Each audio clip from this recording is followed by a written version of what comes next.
So thanks for coming in. Sure. Just give us some thoughts on joining Stockton.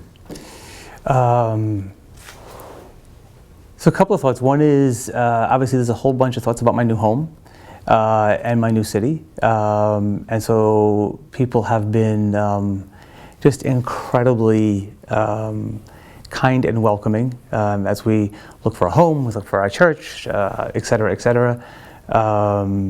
It is, I mean, that California's not unknown to me, so certainly know that area. Another set of thoughts have been joining Stockton Unified. And this morning spent time with all of our principals, and obviously come to know the board and beginning to meet our employees, the teachers, administrators, central office staff. I've spent some time with I guess the general kind of leadership of our employees who do food services, et cetera, around that. And that also has been very welcoming and learning a great deal. Every conversation is a learning opportunity, and people want you to know what's top of mind for them. People generally want it to be much better. People have been really clear about that they would like strong systems in place to support employees so that they could do the work of helping students. And then there's been the opportunity, which to me has been the most illuminating and the most meaningful, which to have spent time with youth. And so maybe back of the envelope, 28, not to be specific, but young people I've had a chance to have a conversation with. Some not in school, spent the day traveling around the community, found young people when I was getting gas, for example, at a restaurant or a diner, actually, I think should have been in school, weren't, struck up a conversation. I'm very easy, I think, to talk with, and young people gave me a lot of information. Spent about half my day in South Stockton, learned a great deal, and then that has been by far and away the most impactful part so far of my very short entry. I could go at length about what was said and shared. Grateful for their honesty. Met a whole group of youth last night who were honored at the board meeting. Thank you for the nice shout out for them. They well deserve it. And then a whole group of youth who have experienced, I would call, serious challenges in their life and want someone consistently and persistently there on their side. That's my language. There is someone to care enough to be there all the time. And then there's understanding the system by not people. So understanding the system by history and understanding the system by longitudinal data from everything. How people and youth come to work, how they don't, attendance, chronic absenteeism, achievement, understanding that by area, understanding that by school. Digested a whole lot of that, and so I'm in the process of making sense of all of those interactions. So if I roll all that up, now you want an impression of how I've thought so far coming in. Wonderful people, deeply, deeply caring people, phenomenal youth, lots of people in stress, a lot of people in peril, a lot of people who feel systemically like a tremendous amount has happened to them, and they want it different. That is how I would try to sum that up. So what was it that attracted you to Stockton into this job? It's the place to serve in California, number one. Because it is a district that at the moment is substantially underperforming, and I can't find a reason why it can't be dramatically over achieving.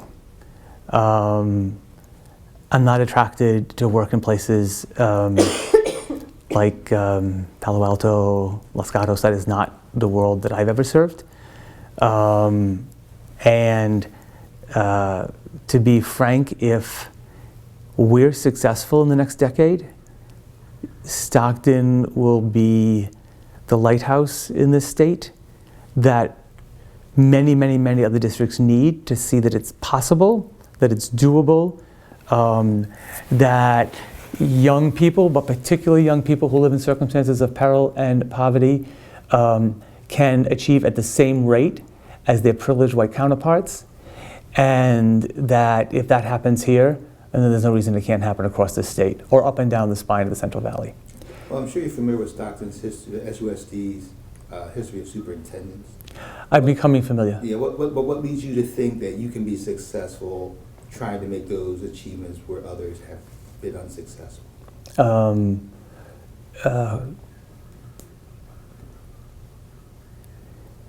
couple of thoughts on that. One is, I have been, so I come with a certain amount of experience and confidence to know how to do that. I've never been to Stockton, however, to do that. Second might be that if you can be persistent and you can build relationships and you are not confused about your mission, in the long term, it will happen.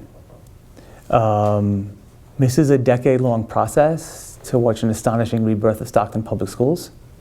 And there's no confusion about the mission, which is to lift youth out of poverty and to provide them an opportunity to have what I suspect everybody at this table has, which is a real pretty blessed life, and to come back and live here and contribute. And I know how to build teams. And I know that poverty is not destiny, and I know that challenges are not insurmountable blocks for young people. That's how I think about it, sir. And it seems to me that I haven't met anybody yet who wants otherwise. So that to me has been also positive. Well, no one's going to say that we want us to be down here. Everyone wants they're just going to express that they want success. Yes. But to this point, at least during my time in the city, I've been here since 2005. Okay. I've seen those struggles. Hence my question. Yeah. Yeah. And I've heard not what you're saying. I think it's all really good stuff. But in some manner, I've heard that said before, and people have been unable to achieve that for various reasons. So sort of describe for us the steps that go along in achieving those goals. Maybe just a parenthetic piece. I've also been in places where people think that this is as good as it gets. And so I want to contrast that to what I said, where it's like I've heard that people believe it can be better, whereas I've also worked in places where like, how could you expect it to be better? That's what I meant by that piece. Okay, got it. And I'm not saying this is as good as it gets. I'm just saying that Right. I've seen a lot of good people come in here with great intentions, Yes. and just haven't been able to fulfill those. So I want to see how you're gonna fulfill these things that you're telling us about. Well, one way to be fulfill them is to have a citywide team backed against the same belief system. All have different jobs. You all have one job. Politicians have one job. The business community has one job. The philanthropic community has one job. But if I am successful, one of my beliefs is to create a unified vision for what's possible and a plan for what's possible, and then people have to, I don't want to use this phrase that much, lean in, but people actually have to exert sweat equity to make that happen for others. If it's going to be about making it happen for themselves, fractured, well then so it's not going to happen. But if we're not confused about who the other is in this case, and there is only one other, and that is the youth of Stockton, then I think that is very much possible. And so I have many roles that I need to do at the same time. One is provide a gatekeeper for dreams for young people, and dreams for those who work with young people, and to hold that pretty close and tight, and to be responsible for making sure that nothing either shatters that or interferes with that. Another is to unify people. Another is to, if I'm wrong about some of these statements in 6 months, glad to come back to you, but do a little healing. That might be the word I would use at the moment. And I mean healing like I'm not a doctor and I'm not a minister, but I and my soon-to-be team need to be responsible for the fact that people are hurt, skittish, not convinced, and part of that is there's trauma kind of in many, many places, and so the response is to generally be a healer on a mission.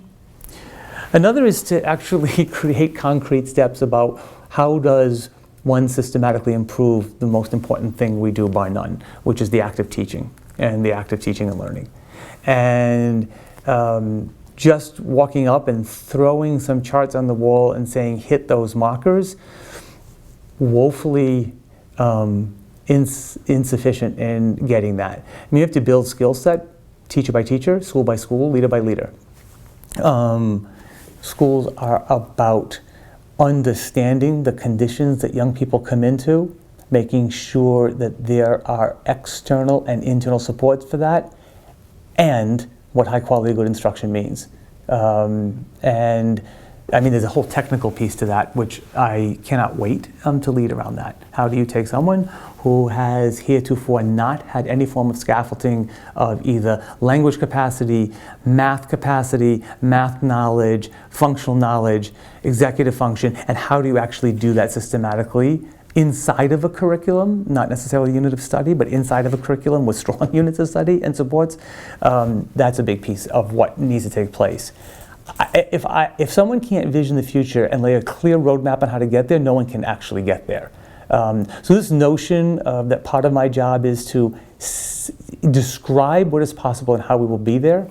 A strategic plan, but I'm not talking about a strategic plan. I'm actually talking about a very concrete set of steps about how we will build pipelines for leadership, how we will build pipelines for teacher development in ways that respect and honor the fact that people are doing the exact best they know how to do right now, and they can only do better if they're shown side by side and coached in how to do that. Another part of my job is to honor voice, and that is student voice, that is teacher voice, that is support staff voice, is leadership voice, it is parent voice, and that is to invite people to and not do to them. There's a big difference around that. So I sometimes use two words, advocacy and agency, and I live by the belief that one of the concrete steps is building agency. Advocacy is very important, it's necessary, but it's not sufficient. It's when I have to speak for someone else or someone else has to speak for the other person because their voice hasn't been developed. Necessary, but not sufficient if you want me to answer your question. That's about deliberately having the system build agency, which is the ability for you to use your voice to push actually back on the system to deliver something vastly better than it's getting right now. And not do that without fear, but to do that with conviction. And not be thwarted by whatever particular language the person speaks, or whatever the particular paycheck is on the kitchen table. Those are not the determinants of agency. And another part of my job is to work with, support, lead in my lane, in the executive function of the Board of Education, Board of Trustees. They set the policies necessary to do the work I just spoke to you about. They need to provide the conditions for where that can thrive and stick into the drinking water around that. So it is being a teammate to a board. And one or two other pieces is there's lots of players on the sidelines, and quite frankly, this is not a spectator sport in a community. And so all of our social justice partners, our faith-based partners, and our community partners have a role in this, an active role in this, not a participatory by watching role. And it is to find the places through invitation, but legitimate entry to be part of that. That's not going to, and there's obviously a lot more. So first week of June, I will put out a 90-day entry plan, which will detail the first 90 days of my administration, what this community should expect to see, what they should expect to see me doing, why this is building to an understanding of listening, learning, and preparing. When that is done, which coincides approximately with the beginning of the next school year, I report back to the community, not only this is what I've learned, this is what we're going to do about that, and you put the 3 to 5 year execution plan in. Of course there's a strategic plan, and it needs to be aligned with those core values. But literally what happens on Thursday of the second week of October if this mission is going to take place for people? Can you tell me a little bit about last night's meeting? Your views of it, your feelings, particularly some of the, I guess, comments made by people in the audience. There was a whole variety of comments. Well, they were made at the stand. There were comments made in the audience too, but there were also comments made at the stand. Most of those at the podium. Yeah.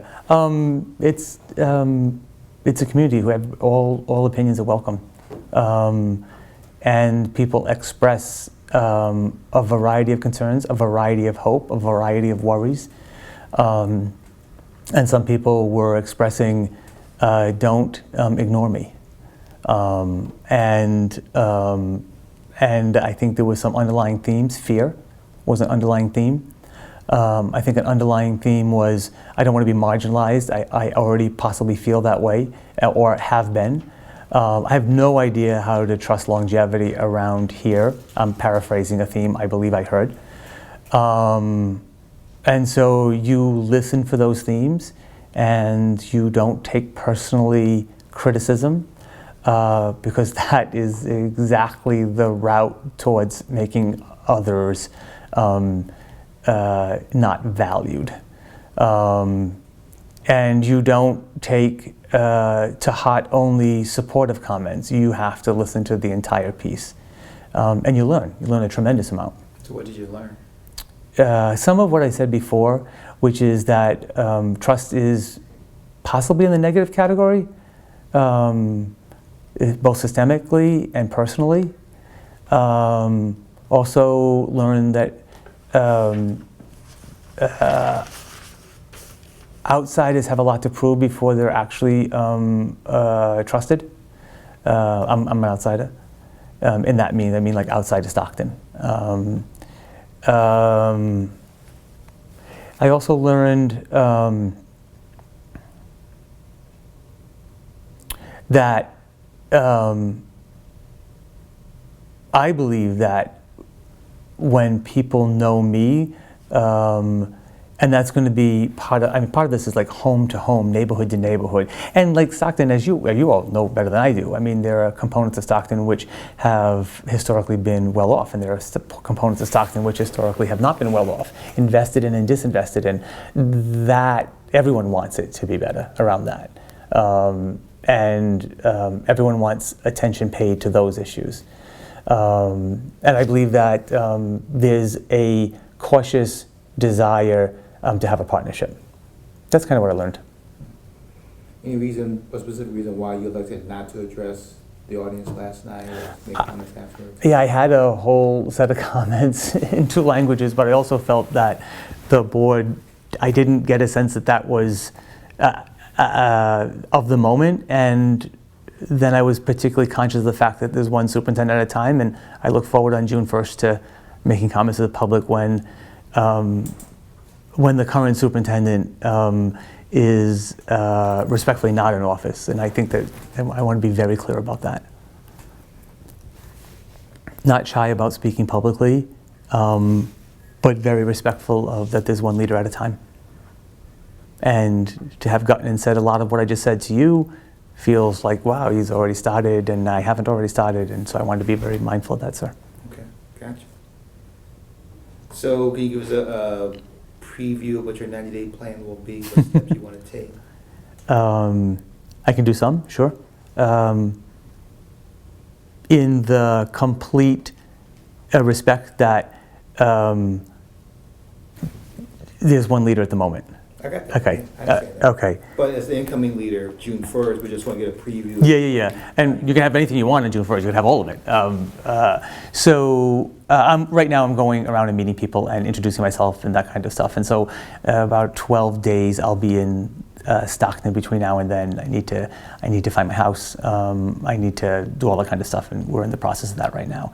But it's also just meeting as many people as I can, whether it was a young man at a coffee shop this morning who was not successful in Stockton, and a person who used to be a teacher in Stockton, to principals who are currently in Stockton Unified. I keep saying Stockton, but you know what I mean. I mean Stockton Unified. And then you start in earnest in what I consider to be 3 prongs of this. One is an intensive listening and learning tour. I want to meet with as many faculties as humanly possible, and staff.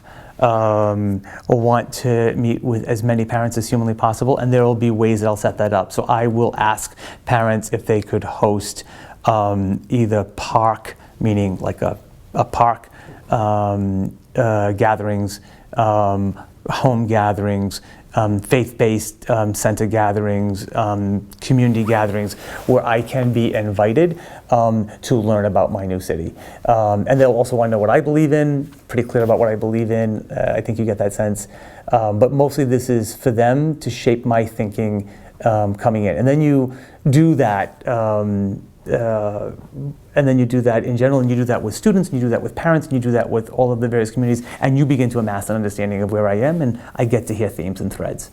Another piece is to build relationships with the individuals who touch the school system. So businesses touch the school system, community services touch the school system, city and county government touches the school system, the state touches the school system. I need to establish those relationships and obviously learn from them. So there is a giant external component which is generally bucketed as listening and learning. There's an internal component which is understanding how things are going to work. And that is, I need to understand what all of the people do. I have a pretty clear protocol for how to do that. I'll write to all of the leaders. I will write to the people who are currently on my cabinet, and I'll ask them to spend time with me. I want to understand what their book of work is. I want to understand where they've been successful. I want to understand why that's been the case. I want to understand where they've not been successful, why that is the case, so that I can understand what my administrative structure will look like, so I can understand what the needs are and how to strengthen that. I began this morning, for example, with principals. And so one of the themes in these meetings is to have people also understand what I believe an administration is about. That was pretty clear this morning. I'll spend more time with them down the road. I think everybody has an important job in the system. Anybody who's in charge of the responsibility for a young human being, I don't care what the role is, you work in Stockton Unified, and it's a pretty sacred trust. If there's a position that is central to making kind of all of this work, it's the principalship. And so it is the translation moment between what the district thinks, what happens in the school, what the parent experiences. And so I think very deeply of the fact that the central, whatever we want to call that administration, central office, whatever we want to call that entity, is there to be incredibly high functioning in service to schools. It is there to be incredibly high functioning so that principals and their staffs have what it takes to do this very, very difficult job. And so that will be a theme that people will then hear from me. And that means it's the notion of building, oh, thanks a million. And it's the notion of building a high-performing executive team, helping principals build the skills that they need to do exactly the same at schools, and to get to work on that very quickly. And the third component is, like, what are we aiming at? We don't actually have any form of target, like we're not likely to hit that. So general goals are great. Like literally, if we are concerned, which I think we are, or if not, we very well should be, at the rate that our language learners are reaching proficiency, so that then they can be reclassified and access the high and rigorous courses necessary to be college and career ready when they graduate. Well, that's not an accident. There is a deliberate pathway that takes place to a language learner that we need to have happen across the system around that. The same thing with math proficiency. So 2 things I'm really trying to understand pretty quickly is, well, generally, no one has ever spoken to me about why they're happy currently with where achievement scores are. There are 2 very interesting trends. One trend in Stockton is that overall, 3rd graders will become 4th, will become 5th, become 6th. English language arts improves on that trajectory. Math actually goes in the opposite direction. And so that is something to truly understand. One is to catalyze and accelerate the other, and is to completely reverse the math trend around that. That is a deep skill for which the central office is responsible in supporting principals to do that at the site. One sec. And then the 3rd bucket is to work with my board to understand how we'll work together publicly. My contract is a performance-based contract. They need to construct the markers by which they'll hold me accountable publicly. And to understand in the next 8 years, where are the policy levers we as a district want to act on to make the goals real, not aspirational. And I think those are what will happen in those first 90 days. Let's jump back a little bit. So, can you explain to us what caused the breakdown in Los Angeles, what caused the breakdown in Maryland, and brought you to end up bringing you to this point? Sure, I don't recall a breakdown in Maryland. Well, okay, let's just say, why'd you leave your Prince George's job? Why'd you leave the LA? Okay, so I had an I loved Prince George's County, and it was an amazing opportunity. And I was offered an opportunity at the moment where Obama came into office to take a job at the Bill and Melinda Gates Foundation. And I accepted that. And that was pretty rich. And an opportunity, at that point, the foundation really wanted to make a major investment in America, to think about what would it look like if some of the new policies in the federal administration could take place. What would districts and states need around that? Still keep in touch with many, many people, including my board president in PG. And in LA, our board changed. Was hired with one board and a mayor, and the very clear direction about where they wanted to go. And then at a period of time that changed. And there was a difference about belief about where a system should be going. And we respectfully said, if this is 2 different directions, I totally get that. No drama, like, fine. So your move in LA had nothing to do with that iPad program that we keep hearing about? Nothing? Yeah, probably not at all, considering that I was not only not involved in that, but explicitly, clearly recused from having any involvement in that piece. Were you surprised at the FBI investigation into that? Was I surprised? I was not as surprised at all that there was no wrongdoing found anywhere in the system. I guess I was. But there were individuals who believed that they weren't for that program. I understand that. What went wrong with that program? Why didn't it work? Well, it did. In many cases, more kids have technology now than they've ever had, which has been great, which has been phenomenal.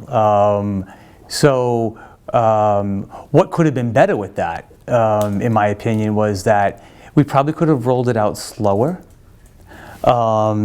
We probably, like all districts at the time, we were trying to dramatically get ahead of the state's assessment protocol, which was going to be technology-based, not paper and pencil-based. I think what we desired was that students were going to have the best leg up as possible for when that took place, so that we didn't see a dip. That was based solely on the method of taking the test. I think we could have built a greater sense of understanding and will as to the why we were doing that particular program. Like we had done so successfully at dramatically dropping suspensions and expulsions for young people of color in the district. So when we went in there, we had 49,000 suspensions, and when I left, we had 6,000. That whole process was a dramatic success in the way we staged that piece. That would have been a better way to do it. We just worked and went fast, really fast around that. How fast was the rollout? A year, as opposed to like multi-year. Yeah. Okay. And while you're in Stockton, do you plan on doing much traveling to try and, I guess, spread the word or raise, funding or even make more connections that could help the district, influence the district? I don't think I need to. I think people want to come here, so I don't feel like I need to do that. I'm not. Don't say that in a form of arrogance. Just say that as a form of fact. I suspect I'll have to travel to Sacramento. Stockton should be one of the major voices in California. Why? Because we matter, because we're a size of this district that I think it's interesting. I think it matters because of its two ends of the pole. So it's currently one of the lowest performing districts of one of the largest sizes. And when it is flipped, and one of the highest performing districts of this size, then any district in California can achieve that kind of success. And I think that matters, if you want a whole state to be lifted. Okay. According to reports, you withdrew from the Clark County superintendent search. Yes. Any reason you care to share for that? I would share that off the record. And if we can do that off the record, I'd be glad to answer it because... Okay, not at this time. Okay. You can read today's published reports in the newspaper, I suspect. They have a $60 million deficit, which was just discovered, which just announced. Oh. I think that was the number. Could you fact check the number? Absolutely. Okay, thanks. Oh. Okay. You have any questions, Ned? By the way, can I just pause? Like, am I responding full? Like, is my cadence doing okay for you all? Okay, thanks. You're fine, thank you. Do you still plan to be kind of have oversight into the Broad Center? So his name is Broad? Broad, excuse me. Okay. No, I don't have anything to do with that any longer. Okay. Did you miss working directly with students in the district? Tremendously. It is the joy of my life. I've been doing that since I've been 19 years old. Very much so. Love adults, like love working with adults. It's not the same gift as when you see young people succeed, especially when they didn't feel it possible. Then why are you superintendent, not a teacher? I would have to say the job I love the most, not that the superintendency hasn't been a laugh riot, but the job I love the most was being was being a principal. Bar none. That's the job I miss. I'm always a teacher. I'm a teacher every day, so I don't really miss that. I was a teacher this morning, for example. But a principal is very special. Why? Well, it's the most complicated job in the system. It's also the loneliest job in the system. It's very isolating. And you miss that? No, I said I loved the impact. That was the most direct, most rapid impact you could possibly see. My impact is 2 to 3 degrees of separation away from result. My team's impacts are a little bit closer to that, but the principal impact is like daily.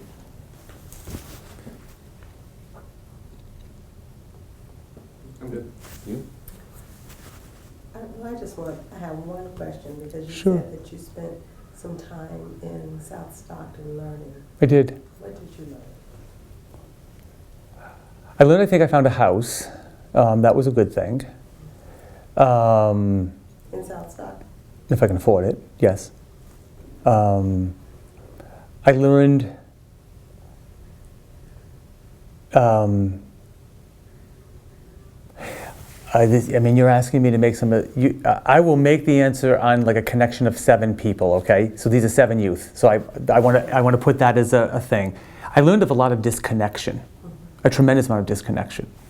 I learned that a thread of connection like that, it's important to be at my school because I'll be safe and I'll be cared for. I'll learn was it's torn. I learned from some parents, you go in and grab a bite to eat somewhere or get a soda, are not expecting someone to care, to be quite frank with you, that this is it. I learned that, I observed that the amenities that one can visually see, I don't have my streets right, so I'm just going to say north of where we are absent completely. Green space, food markets, curbs for safe walking, public officials are not there. So I observed a sense of connected isolation from, I would say, like what a whole city would look like. I observed people working hard, but in demonstratively clear ways of income struggle.